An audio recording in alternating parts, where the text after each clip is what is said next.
Setsumetsu Evolution. Hello everyone, welcome back to T-Fighter channels, and today me and our local supporter Azmi, we're going to talk about astronomy jokes. Meteorite guys, meteorite. So today we're going to talk about the video supports that were revealed in yesterday official Bushiroad stream. So we're going to talk about the Meteorite and their supports, of course. And the Meteorite, let's start with the Meteorite card, which is the unofficial Madara Uchiha Meteor. For those who doesn't know, you don't watch Naruto. Yep. Those who know, yeah, okay. So let's go to the effect. When you use this card, which is the Falling Hell Hazard, if you want to use this card for the cost of your Vanguard's ability to put it to the drop zone from Order Zone, this card is counted as 2 Meteorites. Then the second ability is when this card is placed to the drop zone from the Order Zone, and you bind this card and you retire one of your opponent's card. So it's a very, very nice card. What do you think, sir? All right. What I think of it, well, I think it's finally the support that Gravidia needs. Now, I've played Gravidia the moment it came out. Okay, not literally, but the deck itself. And in comparison, it is the D version of V Claret Sword Dragon. You gotta play around the number of meteors. Likewise, you gotta play around the number of G1s for V Claret. And with this new G2 order, effect-wise, it is the Band-Aid version of this. That way you could free up some space of your maximum 16 of meteorites. Now, majority of the Gravidia players, we would play around, not up to 16, but around 14 to 15 meteorites. So this frees up some space and we could put in some actual units in it. So that's very great. And I like how they balanced it out by not making it recyclable with the new support as well. So that's the good thing too. And it's also searchable with the G1 right line Gravidia Wells, where you could Soul Blast 1, check top 7 for meteorites and fetch them. So if you're lucky, you can get both the Neatness Meteorite as well as Falling Hell Hazard. So that's very good itself. Overall, yeah, the Band-Aid, the deck needs to boost up into a tier above where it is right now. Not to mention, Nordlinger itself can search for the Meteorite too. I forgot about that. So yeah. And then just now, as we mentioned, it's not recyclable. So we're going to talk about the next card, which are the Meteorites recyclers. Gravidia Shergo. Gravidia Shergo, what does it do? Active. Rearguard Circle, Soul Blast 2. You return up to 5 meteorites from your drop zone to your deck and shuffle it. If you return 1, you gain 5,000. 3 or more, gain another 5,000. 5 or more, gain another 5,000. So that is at maximum plus 15,000. And minimum plus 5,000. So it's either 15k, 20k, or 25k bid stake, or worse, 35k if you're persona riding. So yeah, what do you think? All right, first I want to talk about the art. Finally, we have something not so, shall we say, feminine in a way, because when Nordlinger and the Gravidius line came out, there was a sense of fear that it might awaken in some of us. I'm talking about maybe, I don't know, but yeah, I like the art of it. It looks great. Finally, we get some weird alien life. But for one thing, the effect is very good as well. Now, after you use Nordlinger's ability, you do drop your meteorites, and that's it.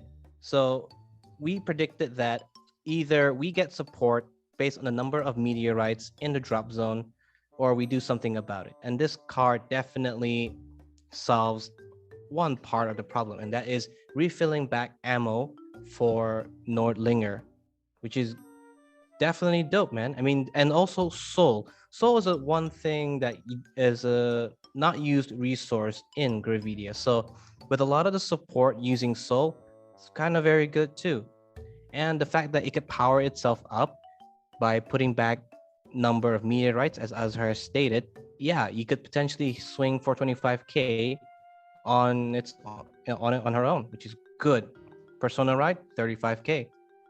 If you double the effect and give her triggers, wow, big walloping numbers. Overall, my thoughts, yeah, you should definitely tech this in. At a maximum, I would recommend either 3 or 4. 4 is cutting it, but 3 is definitely good enough because you want to put in some new cards in it too. Who knows? Perhaps the R would make up for some space, some good space, you know? Yeah. Yeah, I mean, the ability is active, so as long as it's alive, you can recycle your meteorites. Like, let's say, oh, I'm recycling this turn, and then next turn, oh, it's still alive. I can use Soul Blaster and recycle again. Yeah, So, that's true. And another thing as well, sometimes you when what you call this, using Nordlinger, sometimes there's an issue where you kind of deck out easy. So at least with Shergo, you could actually try to fill in your deck. That way you don't lose by decking out. You gain more cards to not lose to, even though they are meteorites. But I rather win with 2 cards of meteorites left in my deck than decking out. True.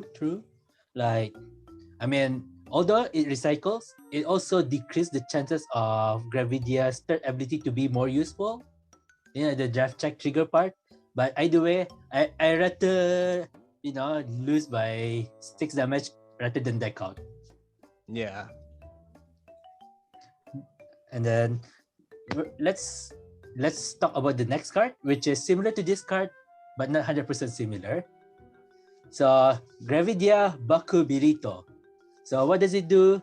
On place, on regular circle, Soul Blast 1, you choose a Meteorite card from your drop zone, put it to the order zone. And the second ability continues during your turn. If you retire 1 rear guard, you gain 5,000. Then, if you retire 3 or more cards, this card gain 1 critical. So, it's a very, very strong attacker, and it recycle one card. Yeah. So, what do you think, sir? All right, what do I think? I want to talk about how it does, my own opinion first. It does feel like a waste of a triple R slot in the box, but considering how Nordlinger is kind of strong on her own in a way, and how Bushiro is trying to make triple R's with mediocre skills kind of relevant, she is necessary for now. She is necessary. Her skill is very good too. Again, utilizing Soul, which in Nordlinger you kind of rarely do, and in this case it's great, and you get to put your meteorite into your order zone. So definitely you kind of reload your order zone. So that's very good. And also the secondary skill continuous, which is like, whoa, okay. As long as your opponent's rear guards are tired, she's a 18k beat stick. And that's kind of very good too, you know? At least a power up pressure to push your opponent. And if 3 or more, crit +1. Wow, that's even strong when your opponent is at 4 damage or even 5 damage for Greedon specifically. Art-wise, well, and art-wise, between her and Gravidia, Pushy Bram, the great 3 common from Advance of Intertwined Stars, which would have been the backup G3 or ally G3 in Nordlinger. Definitely you want to tech in Bakubirito. You want to go with Jellyfish Mom, or you want to go with Snake Mom. But I'll tell you one thing, gentlemen. All I care is just winning. I have no idea. But yeah. She's definitely very good. I would recommend you playing her either 4 or 3. Definitely you should tech her in. Definitely. I have to say it's a scary rear guard, because there are times when you don't able to pull triggers from Gravidia's ability, which is quite common actually. Your opponent most probably gonna say no guard for your left and right, so this is one of the cards that I don't want to no guard to. Then certain matchups would definitely be a big benefit to using this card, like going up against nations who rely a lot on rear guards, but against a specific deck type that doesn't require a lot of rear guards, well, you're gonna have a hard time using her, definitely. Yeah, and then aside from that, it's another card that you don't want your opponent to pull an OT. I mean, when the opponent doesn't want you to pull the OT, if you do, then let's say you already remove 5 meteors and you draft check an OT, this is gonna be an 8 crit card. 8 crit card. Wow. 2 times 2 Crazy. and another times 2. It's just like taking the damage from Vanguard. So definitely. I mean, I know that most of the cards, if you put an OT, it's gonna be a 4 damage one, but this one is an overkill. Let's say you're at 0 or 1. You don't want to mess up with any of these cards. No, you don't want to. So yeah, that's my opinion on the Gravidia stops. So what do you think overall for these supports? We only got a taster of what set 4 is going to give us. What we have right now, over 5, I'm going to give it a 4 out of 5 because it's definitely what Gravidia needs at the moment. So yeah, for any Cardfight YouTubers, if you're going to proxy it immediately. We want to see how it plays out, how it goes in the field. Yeah, definitely something to look forward to. How about you, Azhar? So far from what I see from these 3 cards, it's just adding more pressure as Gravidia. I mean, for Gravidia, they're giving more pressure to your opponent. And I think consistently 5 meteors wasn't as hard as the previous set. I mean, the current set, I mean. I don't think you will hesitate pulling off, the 5 now. Like, you can just rewrite to Gravidia and get the grade 2 of them in the deck. Let's say there are 2 of them in the deck. That'll be a better choice. Like, for turn 3, obviously, if you want to start your early game in turn 3, you're going to go for the needless. But once you reach at the certain turn, basically the turn 4, you rewrite to Gravidia and you're most probably getting the grade 2, both of them. Oh yeah, definitely. Speaking of what you call this set, you giving our opinions on the current set, let's go and move forward with predicting possible skills for the upcoming supports for 2 of the 2 brand new play at the builds in Dark States and Stoicheia, starting with Greedon followed by Flagburg. Now, Azhar, you've been a Dark States player since D came out, and you've also played Greedon. What do you think Greedon needs, and what's the possible support this cat-looking demon, there's a photo here, would do for the deck? Yep. So far, when I play Greedon, I have 0% rate of losing by 7 damage. But I have 100%. Ladies and gentlemen, you heard it here and first. 0% dying from damage here from Azhar himself. Wow. Like, on a serious part, like, when I play Greedon, I barely die by 7 damage. Actually, not barely, never die by 7 damage. But I do, my lose rate, like, I'm not saying my lose rate is high. I'm gonna say, like, when I lost, 100% of it is by deck out. I actually agree with that. I fought a Greedon deck before, and he doesn't lose to 7 damage. He mostly loses because of decking out. So yeah, that I agree on that. And I fought this deck multiple times.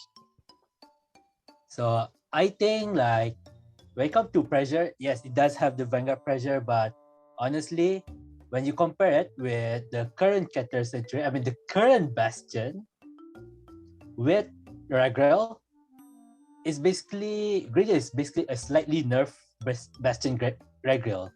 Slightly nerfed when it comes to number of attacks. Like, there is, just a small comparison, but when it comes to power number, Greedon is way higher, and they have a lot of cards that utilize Greedon's cost, which is Muka, Goman. There are other Desire Devils, but they are barely used. I do use Expeller. There's also Yahba, but I don't play it because of slots. There's also another Desire Devil that gives 10,000 to Vanguard, but Vanguard is already buff. So yeah, we have like 3 attacks and double twin drive, but for some reason the pressure is not enough. So yeah, Dark States OT, it solved it, but if I drive, check it. Definitely agree. Yeah, so yeah, I think maybe we want another attacker, like another sort of pressure. Maybe a new attacker, let's say a new card that says when this card goes to the soul, if you don't have a card with this card's name in your field, you can call this card out. So maybe a fourth attack, but of course with restriction. I don't want misdirection or Blessed Bunny type of stuff in D. So slightly balanced attacker, but just another pressure for Greedon. It would be good enough. All right, thanks, Azar, for your opinion, sharing about the possible support for Greedon in the next set. And now we're gonna move on to Stoichea's possible support, the dragon-looking thing, which is we don't have a name for it yet, but definitely I want to talk about Flagburg, where the deck itself feels again like old Aquaforce, just your 6 circles doing multiple attacks. What the deck suffers is some keywords in their tech skills. Now, for Flagburg, the G1 Ride Inroad Shooter, it's great skill. You could Spirit Call him, that way you don't have to waste hand. For the G2, you could call him out as well, as long as you have Flagburg or even the G2 right line in your hand without paying the cost. And also Flagburg, very straightforward. Just do a number of attacks, CB1, activate the skills, and based on the number of attacks, and you're good to go. However, there's one support. When it came out, there was one card that kind of made it too technical, and that would be Blue Aggress Dragon. Great art, but very dumbfounded skill, if I may be honest. You gotta attack a rear guard first, correct me if I'm wrong, and then Soul Blast 1, only for it to restand.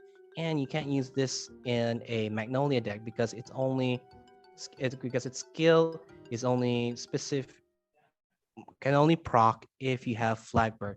Now, Blue Aggress is definitely something that needs to be fixed.